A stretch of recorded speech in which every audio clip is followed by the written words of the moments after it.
Amandi yazze nga tebamuyise naye taata w'omwana ebadde ajaguzibwa. Guno nno munnaye kyeke ensi yonna yakugusalanga bwegulaba. Ye Shakib ani yamugamba osolozaala omwana gw'otazaala. Bannange. Amaye akajjajjanja kaba step faza ako ke mutandika okukola gwe noloza nti osobola okwagala omwana wange okusinga nze bwe nnyinza omwagala. Omwana oyagala wuwo pozi n'owataata yafa. Naye omuleka oyo mwana batakyalina taata muleke. Ani nga nafa ddi. Anti ngamba wataata yafa. Anti oyo wataata tetumuinaako buzibu. Naye taata omulamu bata twategedde mutandika okwagala abaana affe mutandika okutufuula ababi. Munnange omwana wa Diamond ne Zari Tifa Dangote yawezezza emyaka 9. Obudde budduka. Bwaweza emyaka 9. Zari ali waka yategese actually before ngate video yabadde tambulira ku Diamond eraga Zari yakoledde baana be. There was a neighbors. They were just babies, kids. Zari mu video Zari kati live Zari gye yakola yagikola ekiro kya birthday y'omwana Diamond lwave waka. Yagamba obudde bukya boogera ne Diamond ti leero birthday ya Tifa ayagala kino na kino na kino na kino. Diamond aweereza omusimbi ogutokomoka bakole birthday. Zari abuuza muwala we oyagala kintu kino na kino na kino na kino. Zari abikola kyabikola era bali mu nnyumba ali ne bakwano be ng'omwana mama yabaleese eyo video. Diamond ne mu video annyonnyola gamba mazaalibwa ga Tifa tamanyi nti nkola ki nti nzija era ndi wano kumusurprisinga eyo no South Africa gye bali munange era nga bayingira mu nnyumba like nga kiraga ati buli omu ali surprised. Kakati omukolo gugenda maaso genda tata yagadde n'abaana be ererere bigenda maaso. Takutte ku maama. Batudde ku dining awo balya naye tewutwala byeko nga amukwatako. Bayimbye awo bitambula era ng'abazadde omwana abawezezza emyaka 9. Kakati eyo matumbi budde tetwategera mukolo bwe gwaggwa ne buno video bwa engeri birthday gyegenda bwali bugenda buli ku social media ku TikTok butambula. Zari ng'agenda ku live ng'atandika wabula Shakib lutaayo omanyiira abasajja bamanyidde naye gwe mumanyidde naye gwe kyasinze okunyumira omanyize ndi musiru. Zari obedda ayomba mu luzungu ng'ayomba mu luzungu naye bw'atuuka okukootinga Shakib yamugaye bikootinga mbi mu Luganda tamuwanda kigambo mukamwa. Of course nga we yabireese mbu wayise bbaawo najja kusaba ku ewaka.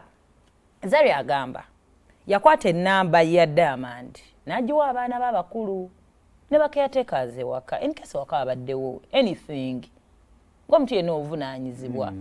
Naye Zari annyonnyola bino bigenda beera mu bya kigaggamu ti okuyingira mu maka gaabwe either osobola okuteekamu code osobola okuteekamu face recognition osobola mu bufunze okuyingira ewa Zari si wa stapuli si wa konkona si wa kinyoro oba ekinyoro kya kiodi bino ebyokuyisaamu omukono n'oggulawo kageeti. Kasumuzo si ka waggulu kamooli.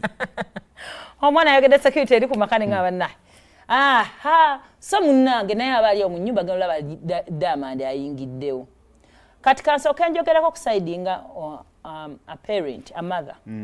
That would be the most beautiful thing. Any mother. Kikuyisa bulungi.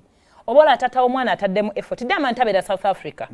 So sibyakeera ku makyazo kukebuka hafi engeri gyasula wano badde mpitawo birthday ya mwana kanyambukewo. Yamutwalidde okufuna ennyonyi. N'okusazaamu. Diamond is a very busy artist. Okusazaamu schedule ye na byonna ogamba kangende ku mazaalibwa g'omwana wange. So maama ye nayina kikuwa essanyu. Kati wobaayo ne husband. Batuwe ku Zari.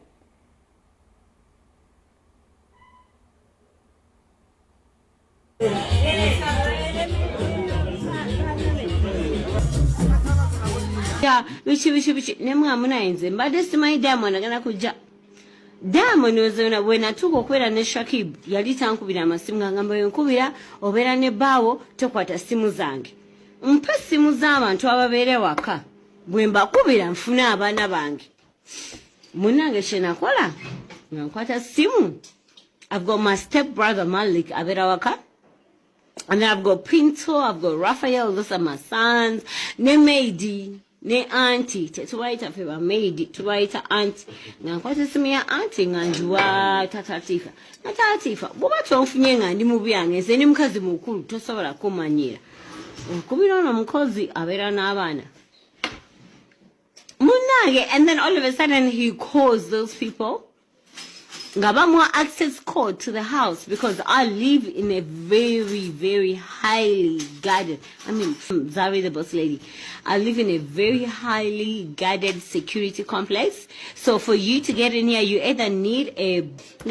Why I'm like, I didn't even know he's coming. Wallahi billahi talahi lado kunkwira nabana.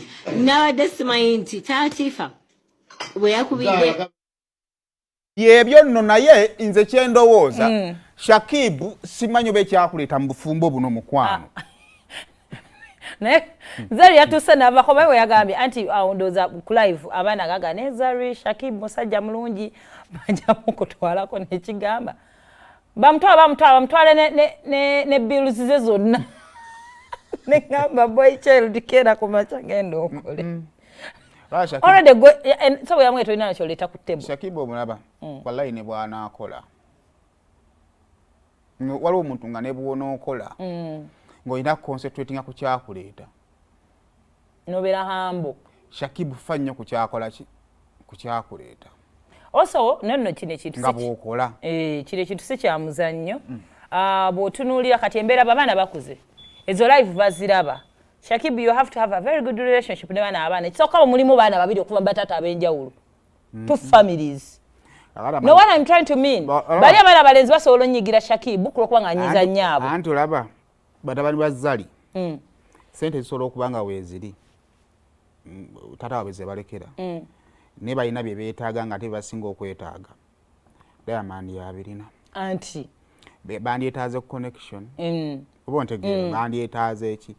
Kakati Shakib mu nnaku bw'ezisinga aliwo emikolo egiriwo egityo osobola okubaako ne tugundi z'oliko engagement n'obakubira akasimu n'ogamba guys I could not join you naye mbaagala nnyo. Yeah, have fun. N'osigala awo wakati awo buli ssaawa obeera busy. Shakib abuba. Obubira ki onaamenyeko omutima n'ebibumba. Olutambula mu ba celebrities.